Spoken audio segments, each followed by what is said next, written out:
Assalamualaikum warahmatullahi wabarakatuh. Waalaikumsalam warahmatullahi wabarakatuh. Alhamdulillahirabbil alamin wassalatu wassalamu ala asyrafil anbiya'i wal mursalin sayyidina wa maulana Muhammadin wa ala alihi wa sahbihi ajmain, amma ba'du. Puji syukur marilah kita panjatkan kehadirat Allah Subhanahu wa taala yang telah memberikan nikmatnya kepada kita semua. Antara lain yang paling berharga adalah kita diberi nikmat iman dan Islam, sehingga kita dapat menjalankan perintahnya, yaitu sholat maghrib berjamaah dan dilanjutkan dengan menuntut ilmu di jalan Allah. Salawat dan salam semoga Allah limpahkan pada junjungan kita baginda Nabi besar Muhammad sallallahu alaihi wasallam beserta para keluarganya, para sahabatnya, dan kepada kita sebagai pengikut ajarannya.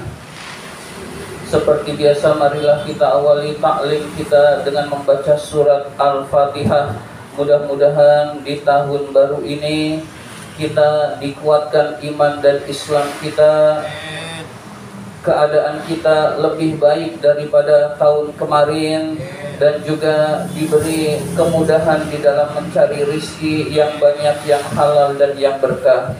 Kemudian diberikan ilmu pengetahuan agama dan kualitas keimanan kita lebih baik. Anak-anak kita dijadikan anak yang solih dan solihah, dan Allah wafatkan kita semua dalam keadaan husnul khotimah. Ala hadhihi wa ala kulli niyatin salihah wa ila hadratin Nabi Mustafa Rasulullah sallallahu alaihi wasallam wa ila muallifi hadzal kitab asyil man barakatil anam Abdullah ba'alawi al-Haddad rahimahullah nafana Allah bihi wa bi'umi fid dharain amin. Al-Fatihah.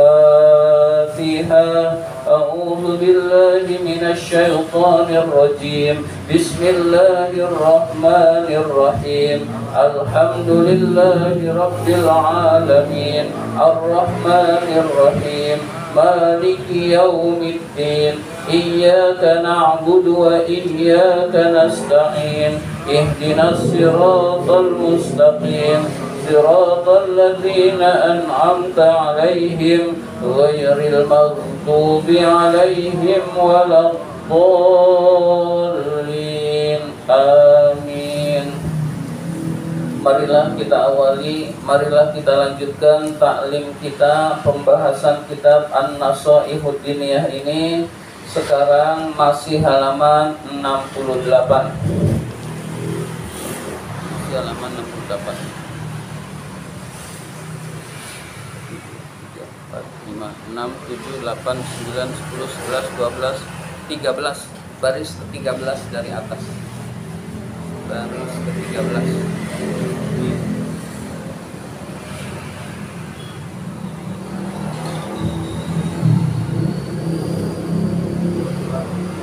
Bismillahirrahmanirrahim. Qala Allahu ta'ala, Allah Subhanahu wa ta'ala berfirman.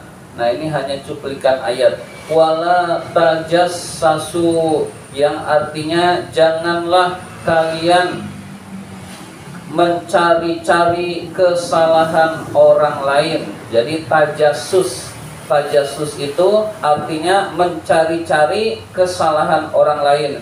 Kita dilarang oleh agama kita mencari-cari kesalahan orang lain, kemudian mengeksposnya, kemudian membicarakannya kepada orang lain. Nah, itu adalah ghibah dan berdosa.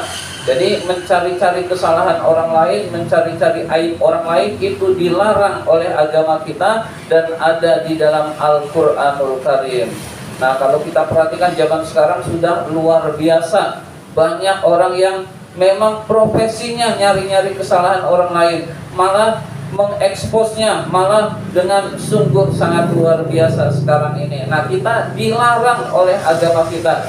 Yang penting kita nggak bisa mencegah orang lain, yang penting kita tidak. Insya Allah kita selamat, dan selamat tujuan kita adalah selamat dunia dan akhirat. Kita tidak ikut-ikutan mencari-cari kesalahan orang lain. Kalau bisa kita tutupi aib saudara kita. Jadi kita dilarang tajassus, yaitu mencari-cari kesalahan orang lain. Wa qala alaihi salatu wassalam, Nabi alaihi salatu wassalam bersabda, man tatabba'a, barang siapa yang mencari-cari aurata akhihi, aurat atau aib saudaranya, tatabba'allahu, maka Allah akan mencari-cari auratahu, aibnya, aib orang tersebut. Allah Maha tahu. Jadi sudah pasti ketahuan. Wa man tatabba'a auratahu, barang siapa yang dicari-cari kesalahannya oleh Allah, yafsahu, maka Allah akan membukanya. Walau fi jaufi baitihi, walaupun di dalam rumahnya, walaupun di dalam rumahnya. Jadi walaupun kesalahan itu ada di dalam rumahnya, kalau Allah yang bongkar pasti ketahuan, hadirin sekalian. Jadi orang yang kerjaannya mencari-cari kesalahan orang lain, itu aib-aibnya akan dibongkar oleh Allah dan semua orang bisa tahu. Nah ini bisa di dunia, bisa di akhirat. Tetapi di dunia itu biasanya itu sering terjadi. Jadi orang yang kerjaannya mencari-cari kesalahan orang lain, dia sudah berdosa, kemudian aibnya akan dibongkar oleh Allah Subhanahu wa taala di dunia dan di akhirat. Kalau di akhirat sudah pasti semua manusia akan dikumpulkan dan akan tahu kejadian di dunia yang sebenarnya seperti apa, hadirin sekalian. Tapi jangankan di akhirat, di dunia pun sudah Allah perlihatkan. Allah perlihatkan, oh ternyata KM 50 peristiwa sebenarnya begini. Oh ternyata pembunuh ini adalah si fulan. Meskipun ditutup rapat, Allah bongkar, akan terbongkar juga, hadirin sekalian. Maka kita ingin selamat akhirat, jangan mencari-cari kesalahan-kesalahan orang lain, hadirin sekalian. Al-hadis. Wa alaikum, wajib bagi kamu, bisitri auratil muslimin, menutup aib orang-orang muslim. Jadi wajib bagi kamu menutup aurat atau aib orang-orang Islam. Jadi orang Islam itu aibnya wajib kita tutupi. Teman kita berbuat salah, kesalahannya perlu kita tutupi, dosanya perlu kita tutupi, dan tidak boleh kita menceritakan kepada orang lain. Jadi hukumnya itu wajib menutupi aib saudara kita. Wal kafi, dan menahan an zikriha, dari menyebutkan kesalahan orang lain. Wa isya'atiha, menyebarkan kesalahan orang lain. Jadi mampu menahan diri untuk tidak mencari-cari kesalahan orang lain. Kalau sudah misalkan kita tahu, jangan membongkar, jangan menyebarluaskan kepada orang lain, hadirin sekalian. Kalau kita lihat YouTube itu luar biasa isinya, kesalahan-kesalahan orang lain itu luar biasa, hadirin sekalian. Nah itu ternyata itu tidak diperbolehkan di dalam agama kita, hadirin sekalian. Komen nggak boleh. Ya, berusaha untuk tidak ikut-ikutan, hadirin sekalian. Qala Allah Ta'ala, komen kan ada dua, ada komen mendukung, ada komen menasihati. Nah komen menasihati itu juga boleh. Bismillahirrahmanirrahim. Wa qala Allah Ta'ala, Allah Subhanahu wa taala berfirman, innalladzina, sesungguhnya orang-orang yang yuhibbuna, senang, antashi al-fahishatu, kesalahan orang lain tersebar, fil ladzina amanu, di kalangan orang-orang beriman, lahum, bagi mereka orang yang senang mencari-cari kesalahan orang lain itu tersebar, lahum, bagi mereka azabun alim, siksa yang pedih, fid dunya wal akhirah, di dunia dan di akhirat. Nah kalau ini ayatnya sudah sangat jelas, hadirin sekalian, dunia dan akhirat.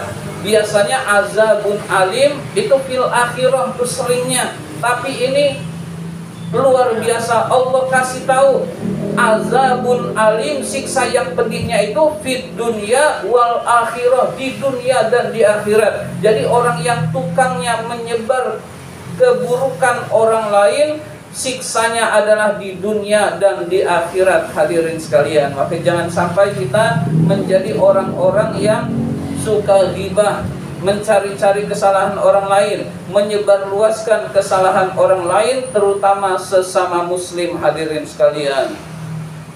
Namun ada ghibah, beberapa ghibah yang dibolehkan. Ghibah yang dibolehkan itu hanya sebatas keperluan itu saja. Misalkan ghibah di pengadilan, itu pasti otomatis simpulannya terungkap. Nah, itu adalah ghibah yang diperbolehkan. Ghibah yang diperbolehkan lagi adalah misalkan agar orang lain terhindar dari kezoliman orang yang berbuat zolim, itu diperbolehkan ghibah. Kamu jangan bisnis sama si fulan itu perampok, nanti uang kamu dikuras habis. Menyebutkan si fulan perampok, hukumnya sunnah karena ingin orang lain terbebas dari kezoliman. Nah, itu maka menyebutkan sebatas itu. Yang lainnya, si fulan suka berzina, nggak ada hubungannya, nggak usah dibahas, tidak boleh diungkap. Yang hanya diungkap adalah si fulan itu perampok. Kalau kamu bisnis dengan dia, harta kamu habis terkuras, dia itu penipu, maka dibolehkan untuk menyelamatkan orang yang akan diperkirakan dizolimi, itu hukumnya boleh. Nah, itu kurang lebih ghibah yang dibolehkan. Nah, kalau yang diselamatkan adalah satu orang saja boleh atau sunnah, apalagi yang mau diselamatkan adalah rakyat Indonesia, lebih boleh lagi hukumnya. Nah, itu kurang lebih seperti itu. Jadi niatnya ikhlas, niatnya benar, itu tidak salah, hadirin sekalian. Nah, itu kurang lebih seperti itu. Jadi ada ghibah yang dibolehkan, yang tujuannya menyelamatkan orang lain dari kezoliman. Nah, itu hukumnya boleh berghibah, menyelamatkan orang lain dari kezoliman. Satu orang saja diperbolehkan kita berghibah yang ingin diselamatkan, apalagi yang ingin diselamatkan orang banyak. Nah, itu maka lebih boleh lagi, hadirin sekalian.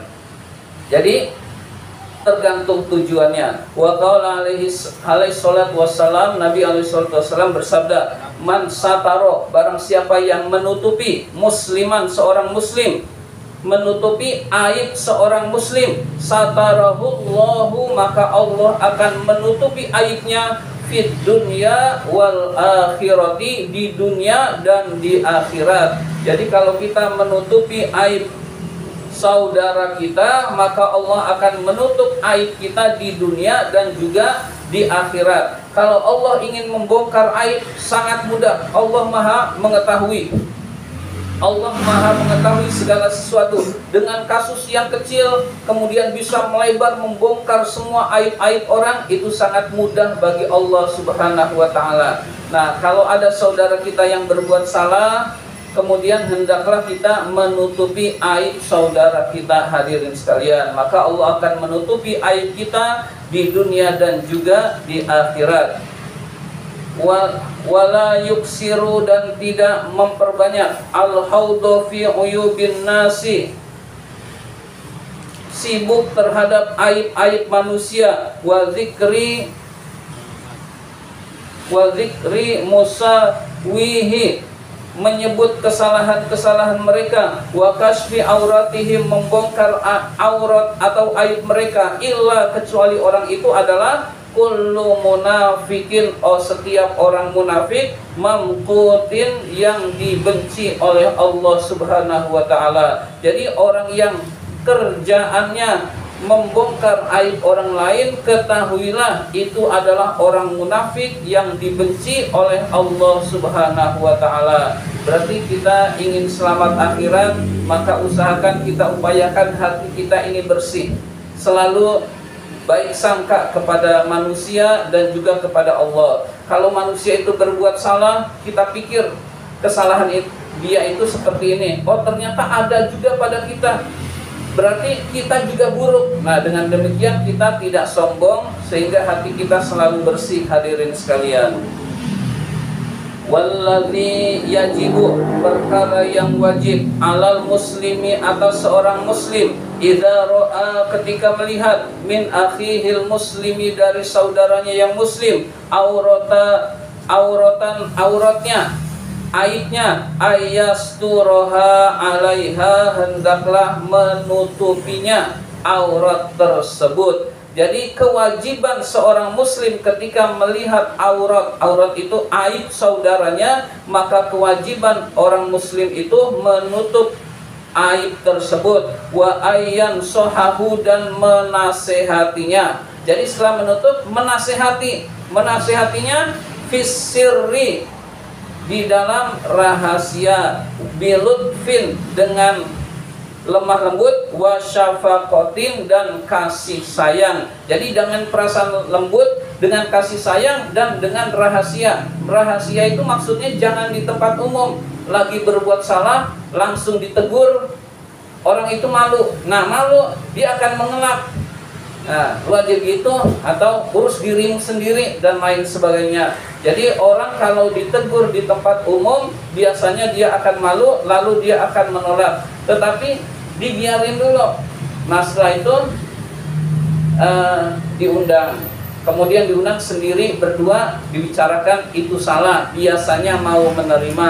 Nah, itu yang harus dilakukan. Jadi yang harus dilakukan, menasehati itu dengan rahasia, atau boleh 4 mata, atau hanya beberapa orang, atau hanya intern, itu pun dengan lemah lembut dan kasih sayang. Jadi kasih sayang ingin menyelamatkan, bukan ingin menjatuhkan. Nah, itu sangat beda, hadirin sekalian.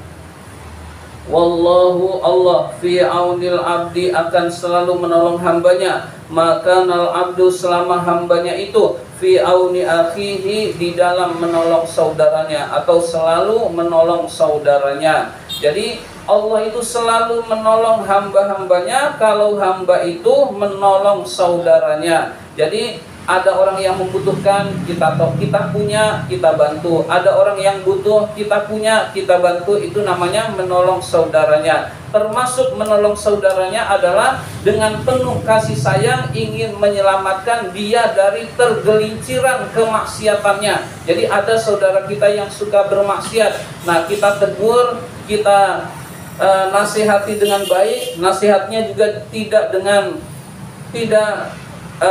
di depan orang banyak. Nah, itu namanya menolong saudaranya juga, hadirin sekalian, sehingga kita menjadi orang yang dicintai oleh Allah Subhanahu wa taala. Demikian, mudah-mudahan kita dijadikan oleh Allah menjadi orang yang bisa